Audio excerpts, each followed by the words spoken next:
We welcome everyone to our Candles for Lent. This is our first reading on the Saturday before Palm Sunday. Greetings, my name is Jonathan Blanchard. I'm the pastor at St. Thomas Anglican Church, located in Thunder Bay, Ontario. I will be doing a reading for each day from Palm Saturday, if you want to call it that, up till Easter Sunday. So the first reading is from Genesis chapter 1. In the beginning, when God created the heavens and the earth was a formless void, and darkness covered the face of the deep, while a wind from God swept over the face of the waters. Then God said, "Let there be light," and there was light. And God saw that the light was good, and God separated the light from the darkness. God called the light day, and the darkness he called night. And there was evening and there was morning the first day. And God said, "Let there be a dome in the midst of the waters, and let it separate the waters from the waters." So God made the dome and separated the waters that were under the dome from the waters that were above the dome. And so it was. God called the dome sky, and there was evening and there was morning the second day. And God said, "Let the waters under the sky be gathered together into one place, and let the dry land appear." And it was so. God called the dry land earth, and the waters that were gathered together he called seas. And God saw that it was good. Then God said, "Let the earth put forth vegetation, plants yielding seed, and fruit trees of every kind on earth that bear fruit with seed in it." And it was so.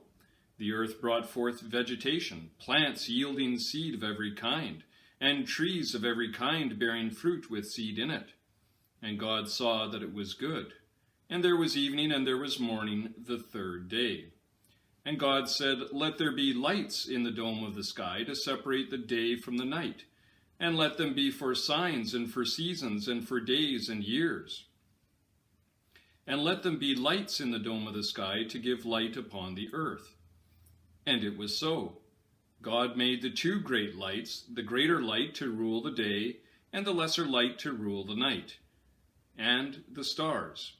God set them in the dome of the sky to give them light upon the earth, to rule over the day and over the night, and to separate the light from the darkness. And God saw that it was good. And there was evening and there was morning the fourth day. And God said, "Let the waters bring forth swarms of living creatures, and let birds fly above the earth across the dome of the sky." So God created the great sea monsters and every living creature that moves, of every kind, with which the waters swarm, and every winged bird of every kind. And God saw that it was good. God blessed them, saying, "Be fruitful and multiply, and fill the waters in the seas, and let birds multiply on the earth." And there was evening and there was morning the fifth day. And God said, "Let the earth bring forth living creatures of every kind, cattle and creeping things, and wild animals of the earth of every kind." And it was so. God made the wild animals of the earth of every kind, and the cattle of every kind, and everything that creeps upon the ground of every kind. And God saw that it was good.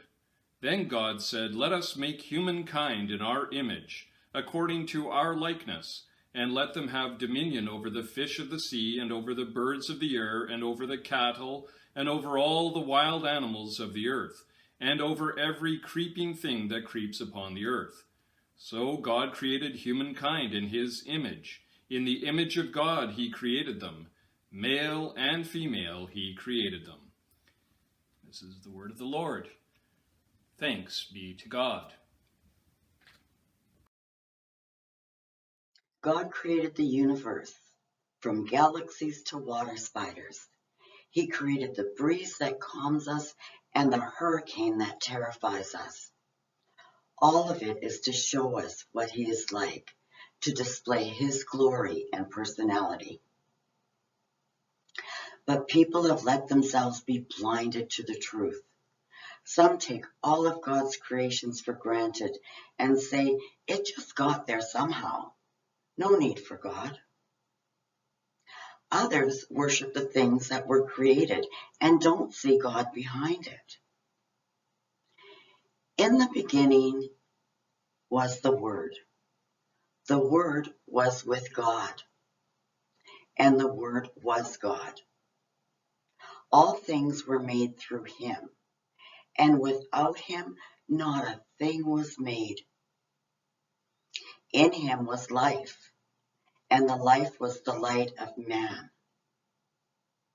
The light shone in the darkness, and the darkness has not overcome it. In the beginning, God created the heavens and the earth. God saw everything that he had made, and behold, it was very good. Thus the heavens and earth were finished, and all the host of them. And on the seventh day, God finished his work, and he rested. So God blessed the seventh day and made it holy, because on it God rested from all the work that he had done in creation. For the wrath of God is revealed from the heaven against all ungodliness and unrighteousness of men. For by their unrighteousness they suppress the truth. For what can be known about God is plain to them, because God has shown it to them. For his invisible attributes, namely his eternal power and his divine nature, have all been clearly perceived ever since the creation of the world in the things that have been made. So they are without excuse. For although they knew God, they did not honor him or give him thanks, but they became futile in their thinking, and in their foolish hearts they were darkened. Claiming to be wise, they became fools and exchanged the glory of the immortal God for images resembling immortal man, birds, animals, and reptiles. They exchanged the truth about God for a lie and worshipped and served the creature rather than the Creator, who is blessed forever. Jesus is at the heart of our faith, in the depth of our souls. He is waiting for us, inviting us to leave ordinary time and follow along with him on the journey that brought him to the cross. Listen in silence, for Jesus is calling you.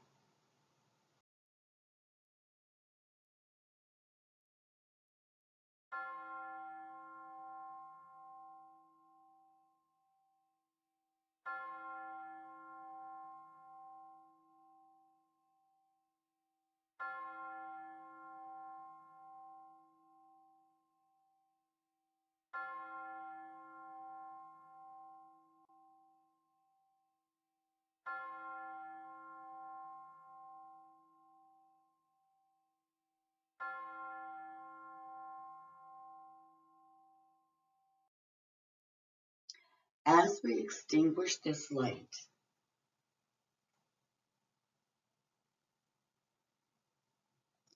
we acknowledge the darkness and the pain of injustice in the world.